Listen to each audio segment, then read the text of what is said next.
नमस्कार, एक बार आपका फिर स्वागत है डिवाइन मोक्ष में। एक बार पुनः हमारे मध्य बगलामुखी साधक श्री हर्ष वर्मा जी मौजूद हैं और वो हमें जिस प्रकार समय समय आपने देखा है समय समय पर पिछली 2 कड़ियों में किस प्रकार उन्होंने हमें माँ बगलामुखी के मंत्रोच्चारण और उसके उपरांत माँ बगलामुखी के बारे में जानकारी दी। उसी प्रकार जानकारी की लड़ी को जारी रखते हुए हमने आज एक नया प्रयत्न करा है कि उनसे हम जाने कि जिस प्रकार उन्होंने पिछली बार में बताया कि कड़वा हवन की क्या विधि है कि माँ को खुश करने के लिए हम मीठा हवन भी कर सकते हैं। तो जानते हैं मीठे हवन की पद्धति कि और मीठे हवन में हम क्या क्या डालकर माँ को प्रसन्न कर सकते हैं। सबसे पहले मैं श्री हर्ष वर्मा जी का, बगलामुखी साधक जी का अभिनंदन करता हूँ डिवाइन मोक्ष में।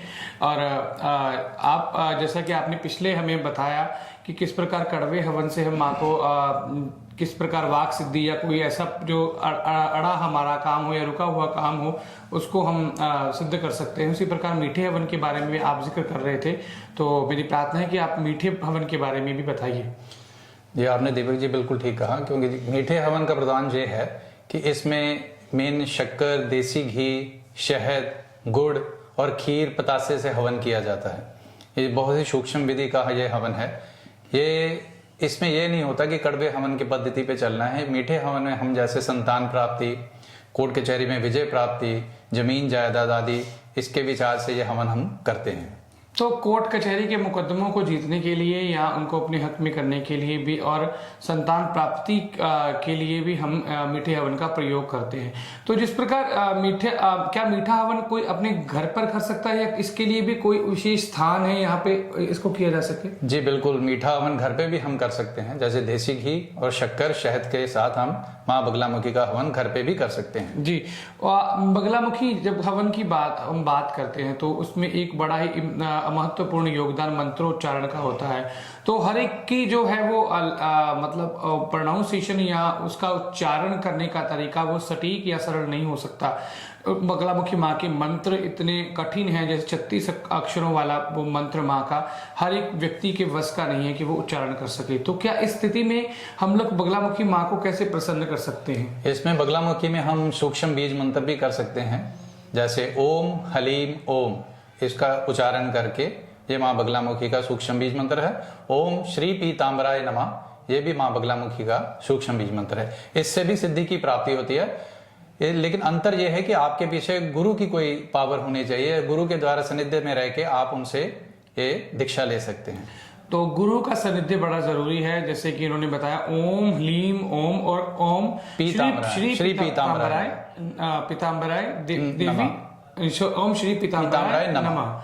तो इस मंत्र से भी हम लोग सिद्धि कर सकते हैं। तो इस मंत्र का उच्चारण करके भी हम माँ को प्रसन्न कर सकते हैं और हम घर में भी हवन इसका कर सकते हैं। घर में भी हवन कर सकते हैं। तो मेरा एक उसी से जुड़ा और प्रश्न है कि जिस प्रकार हर एक मंत्र की माला के लिए कोई ना कोई एक स्पेसिफिक कोई ना कोई तरीका होता है या कुछ माला होती है, उसी माला पर जाप किया जा सके। जैसे लक्ष्मी माँ को प्रसन्न करने के लिए कमल गट्टे का प्रयोग किया जाता है, उसी प्रकार माँ बगलामुखी की पूजा के लिए कुछ ऐसी कोई विशेष कोई माला या कुछ है तो कृपया बताइए।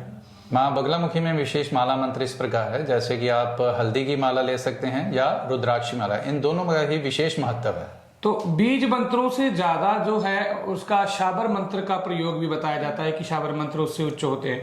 तो उनके बारे में क्या आप हमें मतलब बताएं कि जिससे कि हम इस जो हमारे श्रोतागण हैं वो उन मंत्रों से भी जानू हो जाए कि किस प्रकार वो इन मंत्रों का प्रयोग कर सकते हैं और बिना गुरु के सानिध्य, एक बार पुनः आपसे कहा जाता है, बिना गुरु के सानिध्य या प्रॉपर गाइडेंस या मार्गदर्शन के बिना किसी भी मंत्र का प्रयोग ना करें।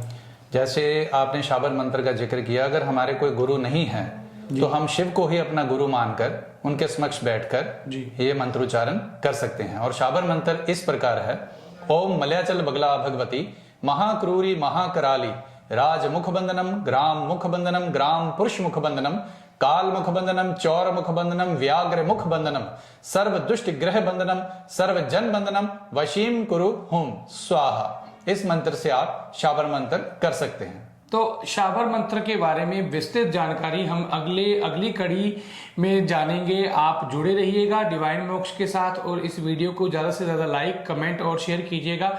एक बार पुनः आपसे अनुरोध है कि कोई भी किसी प्रकार की आप सिद्धि या कोई ऐसी प्रकार का प्रयोग बिना गुरु के सानिध्य के ना करें। और माँ को प्रसन्न करने के लिए सूक्ष्म रूप से आप ओम ह्लीम ओम और ओम श्री पीताम्बराय नमः का जाप करके माँ को प्रसन्न कर सकते हैं। जय माँ बगलामुखी, जय माँ पीताम्बरा।